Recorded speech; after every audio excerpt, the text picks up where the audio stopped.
मोदी मंत्रिमंडल को लेकर इस वक्त की बड़ी खबर आपको बता दें कि टीडीपी कोटे से 2 मंत्री बनाए जाएंगे। जी हां, तेलुगु देशम पार्टी कोटे से 2 मंत्री बनाए जाएंगे।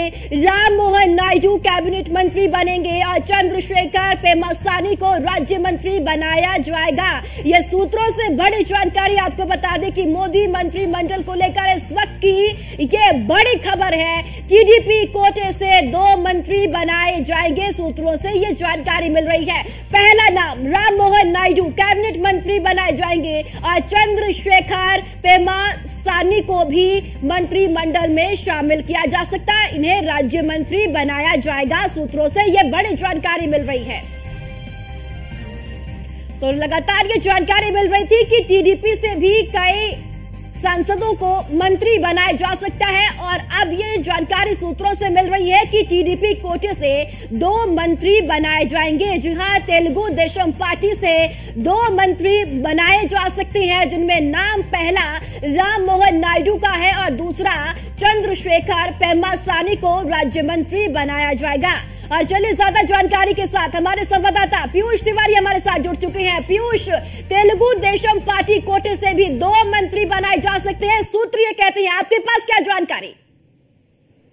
बिल्कुल, अगर हम बात करें तो लगातार जिन जिन लोगों को मंत्री बनाना है, जिन सांसदों को मंत्री बनाना है, उनको उनके पास कहीं न कहीं फोन जा रहे हैं। और टीडीपी की अगर हम बात करें तो काफी महत्वपूर्ण पार्टी इस समय टीडीपी और जेडीयू होगी, यानी कि तेलुगु देशम पार्टी की ओर से राम मोहन नायडू कैबिनेट मंत्री हो सकते हैं, सोर्सेस के हवाले से ये जानकारी मिल रही है और उन्हें फोन भी गया है, ऐसी भी जानकारी मिल रही है। इसके अलावा अगर हम बात करें तो क्योंकि टीडीपी कोटे से 2 मंत्री बनाए जा सकते हैं, जिसमें राम मोहन नायडू की बात करें, इसके साथ ही पेम्मासानी चंद्रशेखर को भी राज्य मंत्री यानी कि केंद्रीय राज्य मंत्री बनाया जा सकता है और उन्हें भी फोन चला गया है। हालांकि सोर्सेस के हवाले से ये जानकारी मिल रही है, आधिकारिक रूप से जब तक कोई भी सांसद जो है वो मंत्री पद की शपथ ना ले ले, तब तक कहीं न कहीं आधिकारिक रूप से नाम सामने नहीं आते हैं। और इसके अलावा अगर हम बात करें तो तमाम बड़े दिग्गज जो चेहरे रहे हैं बीजेपी सरकार में, खासतौर पर नितिन गडकरी की बात करें, राजनाथ सिंह की बात करें, प्रहलाद जोशी की बात करें, उनको भी फोन किया गया है। सोर्सेस के हवाले से ये जानकारी फिलहाल मिल रही है।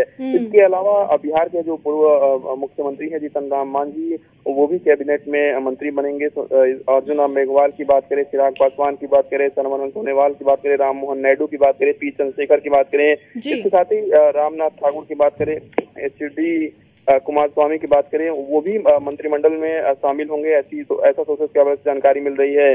तो लगातार अभी भी तमाम नेताओं को फोन जा रहे हैं। कई नेता जो है वो इस पर चुप्पी साधे हुए हैं कि उन्हें फोन आया है नहीं आया है, लेकिन कहीं न कहीं तमाम नेताओं को फोन जा रहे हैं। इसके अलावा उत्तर प्रदेश से अगर हम बात करें तो तमाम नामों पर चिंतन और मंथन पिछले कुछ दिनों में हुआ है, जिसमें अनूप वाल्मीकि की बात करें, जयंत चौधरी की बात करें, हालांकि जयंत चौधरी का लगभग मंत्री बनना तय है। इसके अलावा जितिन प्रसाद के नाम पर भी मंथन हुआ है, दिनेश शर्मा के नाम पर मंथन हुआ है, पंकज चौधरी के नाम पर मंथन हुआ है, अनुप्रिया पटेल को भी मंत्री बनाया जा सकता है, भोला सिंह का नाम भी कहीं न कहीं आगे चल रहा है, श्री सिंह बघेल जो केंद्रीय राज्य मंत्री हैं वर्तमान में, उनका नाम भी। अगर टीडीपी का अगर हम बात करते हैं तो टीडीपी इस वक्त मोदी सरकार में किंग मेकर की भूमिका में है इस वक्त, तो कहीं न कहीं टीडीपी की ओर से लोकसभा स्पीकर के पद की भी मांग की गई थी, उसको लेकर क्या जानकारी है पीयूष?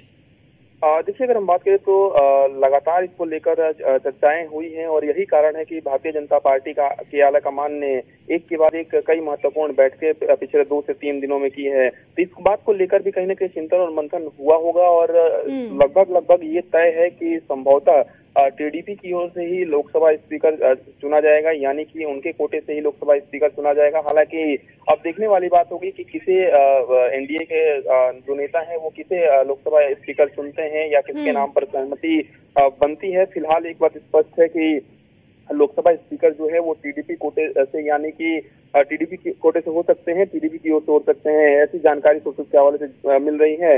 हालांकि इसको लेकर एक महत्वपूर्ण बैठक प्रधानमंत्री आवास पर भी हुई है कि खासतौर पे टीडीपी और जेडीयू को के जो सांसद हैं उन्हें कौन कौन से मंत्रालय भी देना है और कौन कौन से नाम ऐसे जो हैं जिन्हें जेडीयू और टीडीपी की ओर से सुझाए गए थे और उन पर मुहर लगाया जा सकता है। तो इसको लेकर तमाम जो चर्चाएं हैं वो चली थी, बैठकें हुई थी और अंतिम मुहर भी लगभग लग गई है और बस आधिकारिक रूप से ऐलान होना बाकी है। और आज की अगर बात करें तो आपने देखा कि किस तरीके से शपथ ग्रहण समारोह को लेकर तमाम तैयारियां जो है चल रही है और इसमें तमाम सांसदों को जिन्हें केंद्रीय मंत्री बनाया जाना है उन्हें फोन जा रहे हैं और इस वक्त भी तमाम सांसदों को फोन जा रहे हैं। हालांकि कुछ सांसद जो है इस पर बोलने से फिलहाल मना कर रहे हैं और जैसा कि तमाम सांसदों की अगर हम बात करें तो आमतौर पर ऐसा देखा गया है कि चुप्पी साधे रहते हैं सांसद और अचानक से वो कैबिनेट मंत्री या केंद्रीय राज्य मंत्री की जो शपथ है अब वो लेते हुए नजर आते हैं। तो निश्चित रूप से बीजेपी की ओर से लगातार कवायद की जा रही है, फोन जा रहे हैं। एनडीए के अगर नेताओं की बात करें उनको भी फोन कहीं ना कहीं उनकी पार्टी की ओर से किए जा रहे हैं और सूचित कर दिया गया है, बस अब आधिकारिक ऐलान बाकी। चलिए ठीक है पीयूष, बहुत बहुत शुक्रिया आपका जानकारी साझा करने के लिए।